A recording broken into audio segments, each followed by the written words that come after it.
Okay, we are about to begin. Alkuun muutama sana suomeksi. Tervetuloa teille kaikille tähän tilaisuuteen, jossa käsitellään uskontolukutaitoa ja sen tarvetta nykypäivänä. Tämä tilaisuus on osa Argumenta-hanketta. Viime loppuvuonna, tarkalleen ottaen ihan marras-joulukuun taitteessa, Suomen kulttuurirahasto myönsi Argumenta-rahoituksen 3 eri hankkeelle. Ja yksi näistä hankkeista on nimeltään Uskontolukutaito moniarvoisessa yhteiskunnassa.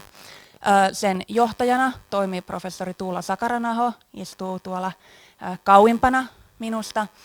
Ja kyseessä on tämmöinen monitieteinen, monta eri yliopistoa yhteen tuova hanke. Meillä on paikalla aika monta hankkeen ja työryhmän jäsentä, muutama joutuu olemaan poissa, mutta heidän nimensä lukee myös tuolla, tai meidän nimemme lukee myös tuolla screenillä. Eli Helsingin yliopistosta on Tuulan ohella käytännössä minä, Johanna Konttori, uskontotieteestä myös, niin kuin Tuula. Meillä on Turusta, siirtolaisuusinstituutista Marja Tiilikainen myös paikalla, ja Donner-instituutista Ruth Ilman, joka tänään on Turussa. Sitten meillä on Tampereen yliopistosta Inkeri Rissanen paikalla tuolla. Joensuun yliopistosta, miksi siitä on aina Joensuun yliopisto, mutta siis Itä-Suomen yliopistosta Martin Ubani, joka istuu tässä mua lähimpänä. Ja sitten Lapin yliopistosta Aini Linjakumpu, löytyy tästä edestä, ja Tapio Nykänen, joka on Rovaniemellä tällä hetkellä. Eli tämmöisellä kokoonpanolla mennään.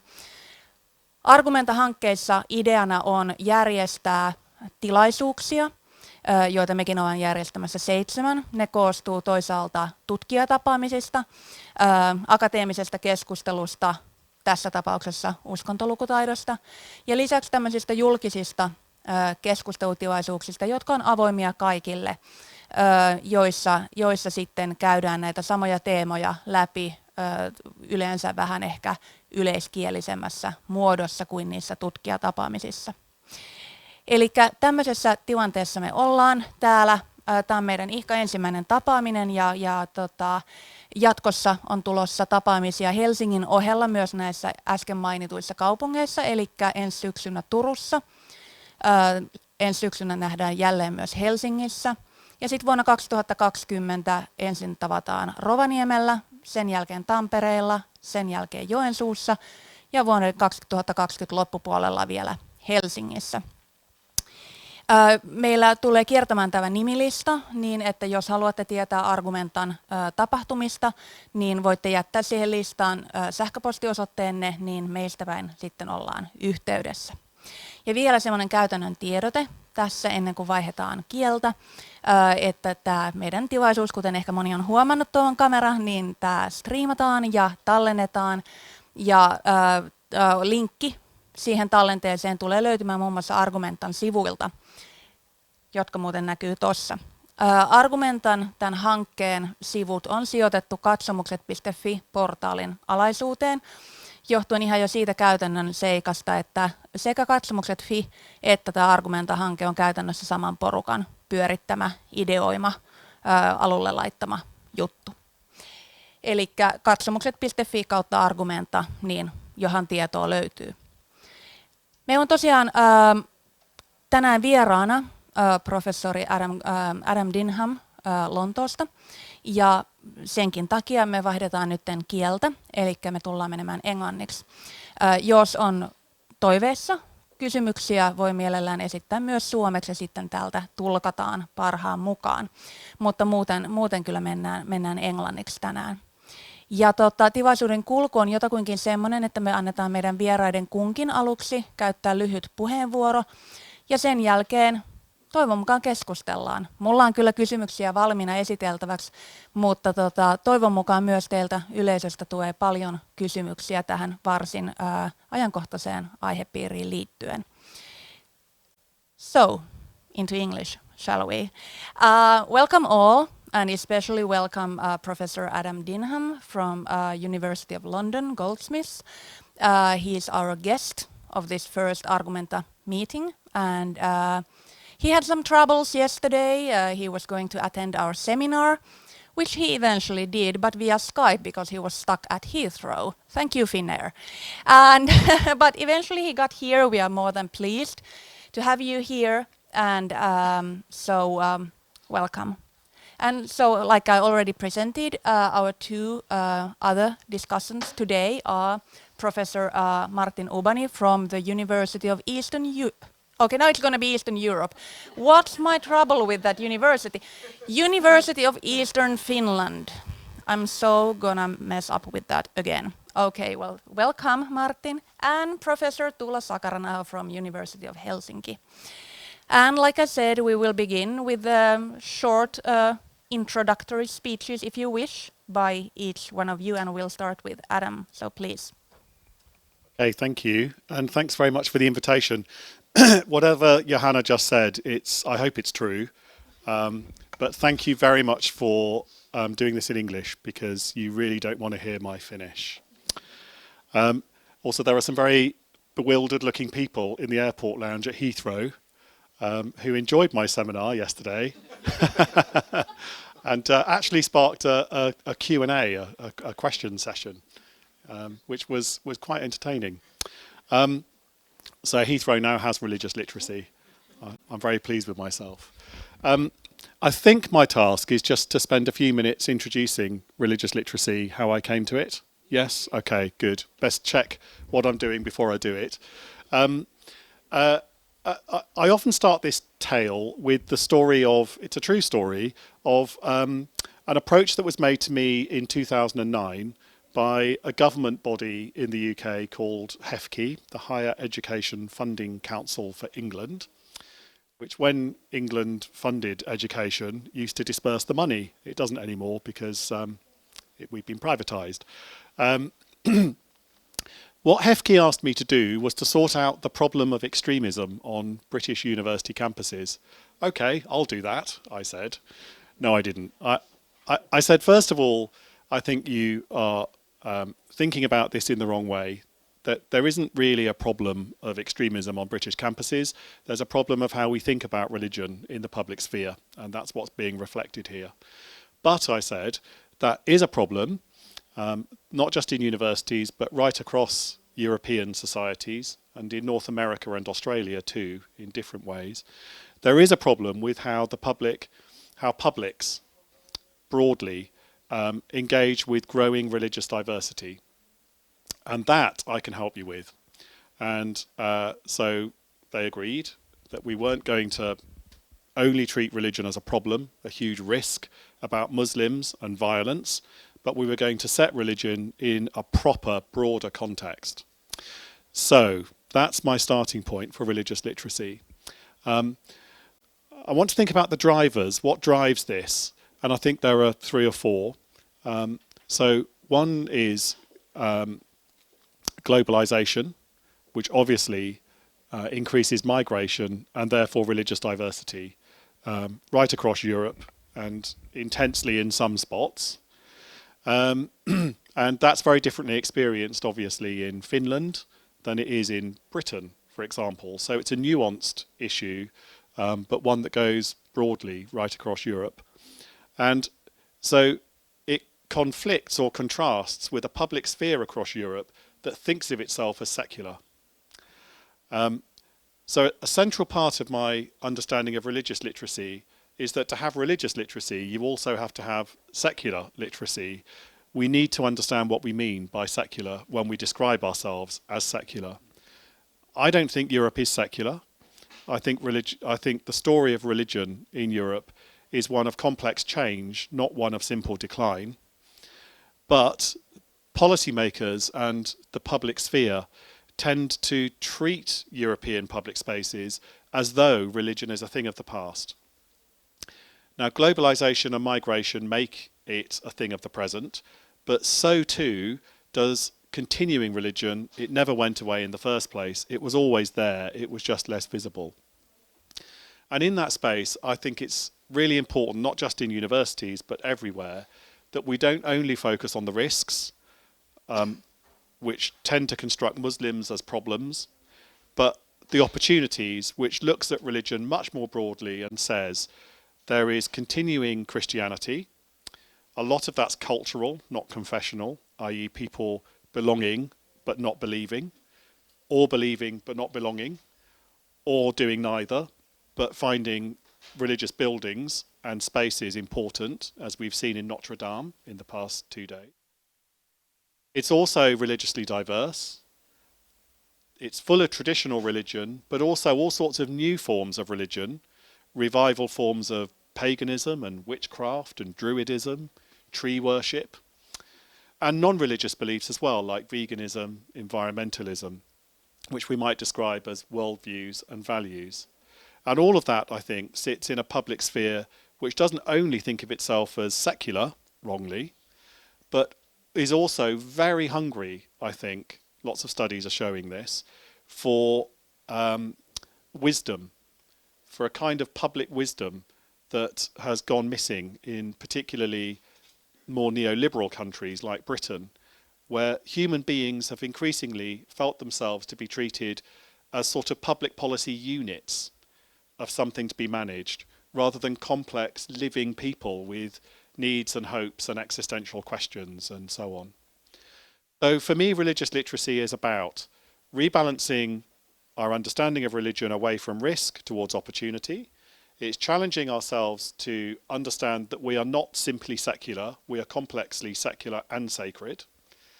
It's understanding too that religious traditions and beliefs, very broadly drawn, can be delved into as sources of wisdom for a public sphere that has largely lost its sense of human beings as deeply experiential and existential beings.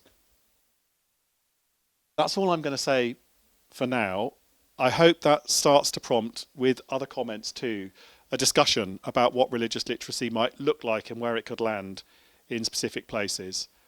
Thank you for listening. Who's next? Adam. We're in Joensuu are very expansive, so Joensuu, Eastern Europe, so what is next? So it's okay. But I also think that it's appropriate that education is right after Adam's viewpoint, because, as you know, education in modern states is usually thought of as a solution for many social challenges or special questions that are arising in a certain situation. My viewpoint to this is, of course, is in education, in public education, or grounded in public education. And in late 1980s, there was a discussion that was sort of building that, concentrating on the question, what would be the key skills that would be needed in the 21st century among the citizens. And in that discussion, that is sort of the framework where I place the question of religious literacy. And I see religious literacy as a question in education, not only a question of classrooms, also a question of the whole school and educational policies. I now use a bit loosely a term secularist, but allow me to use it in this situation. I would say that we have a sort of secularist approach to religion in public education, which tends to result a lack of recognition or neglect or reduction, or on the other hand then a too strong an emphasis on religion in questions related and challenges related to education and public education. And I think that it's essential for not only for future citizens, or the ones who are actually at the moment small citizens, the students, but also for teachers and policymakers to have a certain level of religious literacy to be able to analyze and recognize the issues that are behind the everyday situation that are arising and the issues that we are trying to solve by and within education. So I see that it's a question of teachers, teacher education, public education. It's a big and large question, an important question. And as I see it as an important tool for 21st century, I would like to propose that also the frameworks for 21st century skills would be literate in religion and added automatically as one of the key skills there. But thank you very much. Thank you very much. I suppose if you look at the religious literacy and especially illiteracy, I suppose there are two extremes. One is explaining everything by religion. So you somehow gloss over all the different factors by religion. Or in the other end, you have religion blindness, or you don't see what religion is.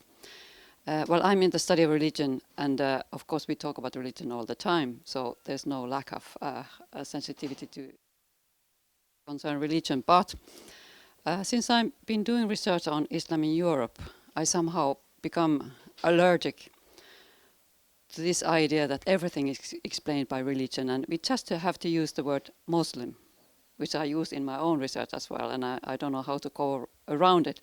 But when you say the term Muslim, of course, you talk about people coming from Turkey or Iran or Iraq or Middle East or Indonesia or Pakistan and India and all sorts of places, or different countries of Europe. And somehow you lump all these people into one group. And in that sense, if you look at Europe in the 60s and 70s, when we had immigrants coming from different countries from the Middle East and Turkey, they were referred to as Moroccans or Algerians or Turks. But then after 1970s and gradually 1980s, and even more so after 9/11, people who come from these different countries, they are looked as true Islam and as Muslims. So in that sense, there's this lens of religion that somehow crosses over these different cultural and ethnic and linguistic differences that are there. And of course, in that sense, it is something that we should actually address, especially as regards Islam, but also perhaps other religions. That how sensitive are we to intra-community differences and intra-religious differences? I'd say that's where we have a long way to go in Finland. If you look at our religious education, we have only one Islamic education in schools. So you have the Shia and the Sunni and everybody's in the same class. But we have many, many different Christianities.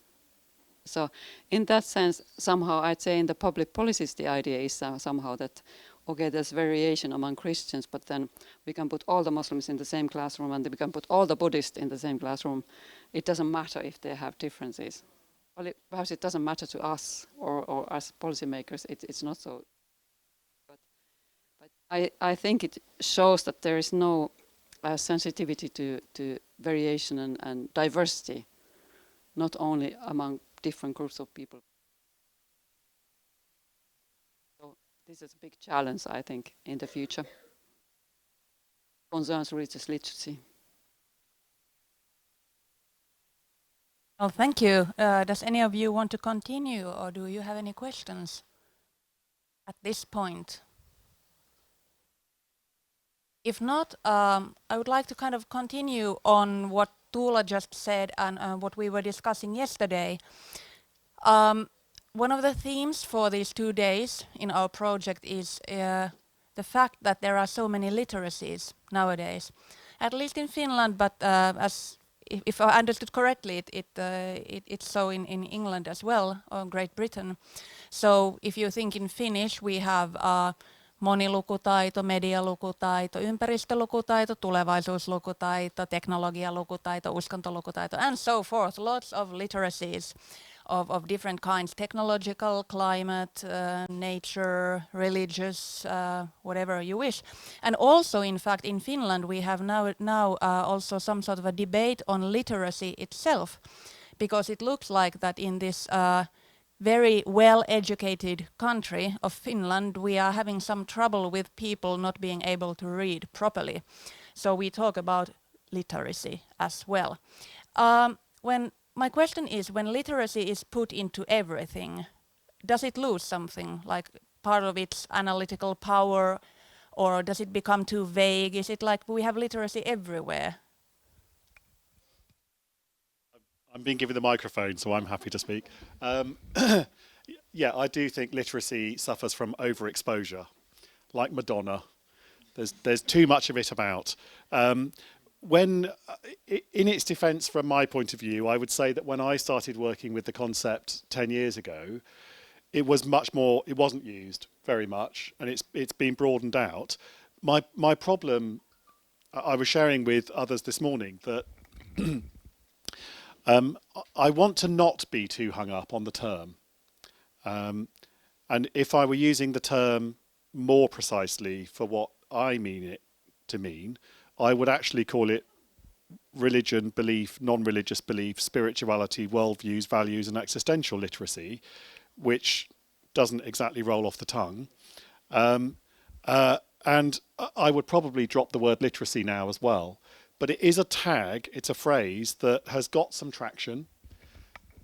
And like all discourses, the discourse on race in the 60s and gender in the 70s, equal marriage in the 90s and 2000s, in Britain anyway, these were discourses that had no language and therefore were largely invisible and needed some language. So for me, it's a pragmatic point, and I would simply defend the term on that basis, but I do think it suffers from overexposure, and that's a shame.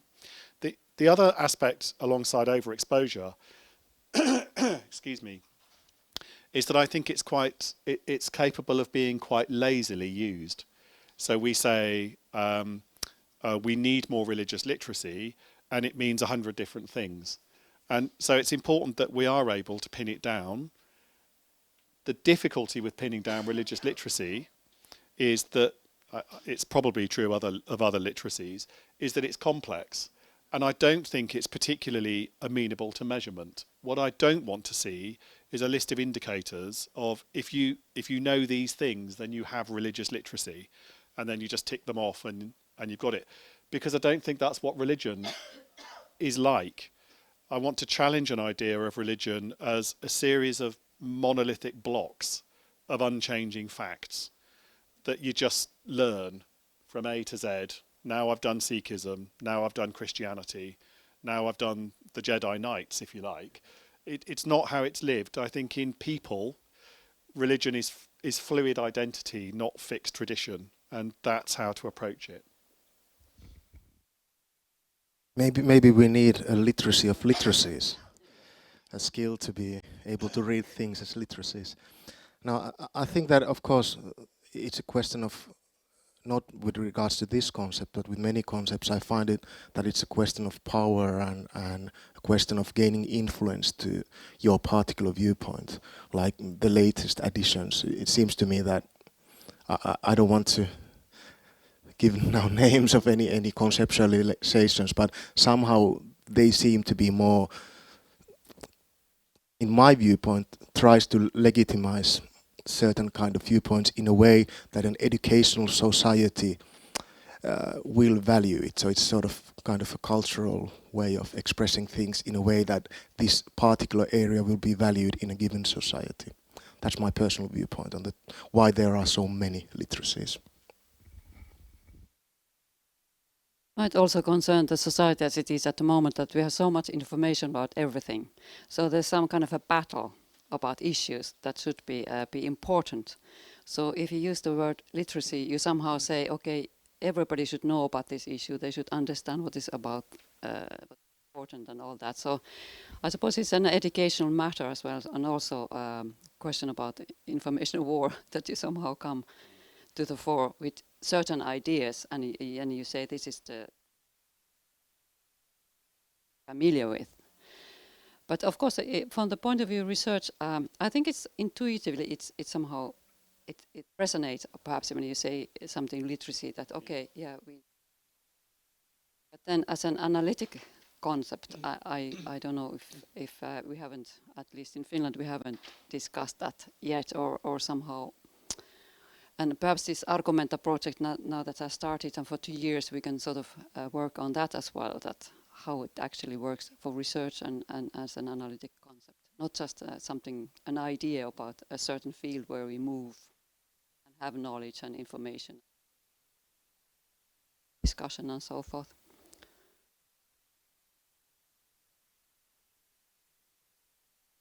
If we continue with the concept and terminology, when I started to familiarize myself with religious literacy a few years ago, I quite soon realized that there were people doing research on basically the same issues but with another concept.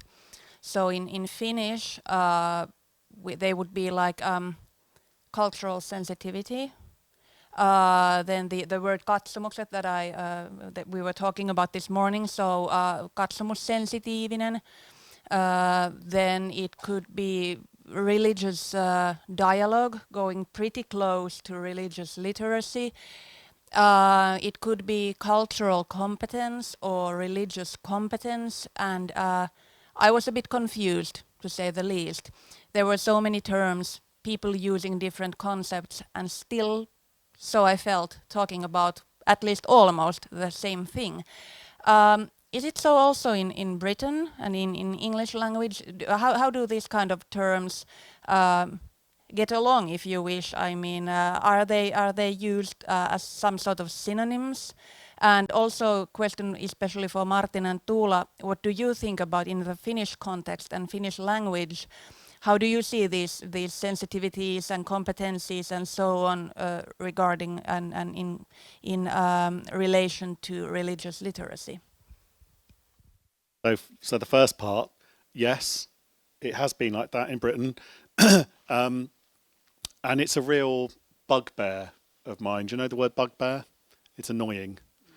So I think that these are words that have tended to be used interchangeably, randomly, and really vaguely, and sometimes apologetically. So when people are too frightened to talk about religion, they'll call it culture or spirituality or something else. And it's not what they mean. And I think it's so important to distinguish between culture, spirituality and religion, because they are not the same things. And I shared an example this morning where a government agency asked my advice on female genital mutilation and on honour killing, because I'm a religion expert. And I pointed out that these are cultural issues, not religious ones. And they weren't able to tell the difference. Now, if they're making policy on that basis, that makes for very confusing policy. It homogenises and all the rest of it. Yeah, that's all I'll say on that. Who wants this next? Of course, from the study of religion point of view, it's a big issue, what is religion and what is culture. And I suppose it's a question of research. In each context, you have to look at it, and actually who defines it, for whom's point of view you're talking about. So in that sense, I think it's quite a complicated issue. And also in this, with respect to religious literacy, what is religion in the end? Do we think about religion, non-religion, worldviews, and like what Adam said, you could continue